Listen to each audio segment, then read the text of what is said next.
రాష్ట్ర వ్యాప్తంగా మనకి అందుతున్నటువంటి అప్డేట్స్ 116 మున్సిపాలిటీలకు సంబంధించిన అప్డేట్స్ ఒకసారి చూసే ముందు వనపర్తికి సంబంధించిన మరొక అప్డేట్ మనకు అందుతుంది. వనపర్తి జిల్లా ఆత్మకూర్ మున్సిపాలిటీలో కాంగ్రెస్ తన ఆధిపత్యాన్ని కొనసాగిస్తోంది. మొత్తం 10 వార్డులు ఉండగా ఇప్పటికే కాంగ్రెస్ అభ్యర్థులు 3 చోట్ల విజయం సాధించారు. బీఆర్ఎస్ ఒక్క స్థానాన్ని దక్కించుకుంది, ఒక్క వార్డుని సొంతం చేసుకుంది.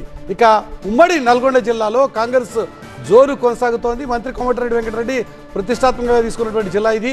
ఈ జిల్లాలో ఖచ్చితంగా కాంగ్రెస్ పార్టీ తన ఆధిపత్యాన్ని చూపించుకోవాలని మొదటి నుంచి ఎక్స్పెక్ట్ చేస్తున్నాం. అదే పద్ధతిలో 3 మున్సిపాలిటీలను కాంగ్రెస్ పార్టీ కైవసం చేసుకుంది.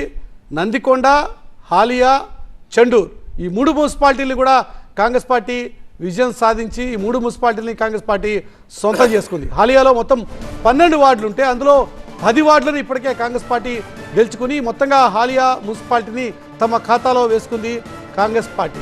ఇక నందికొండలో మొత్తం 12 వార్డులు ఉంటే 11 వార్డుల్లో కాంగ్రెస్ పార్టీ విజయం సాధించింది. కేవలం ఒక్క వార్డులో మాత్రమే బీఆర్ఎస్ విజయాన్ని నమోదు చేసుకోగలిగింది.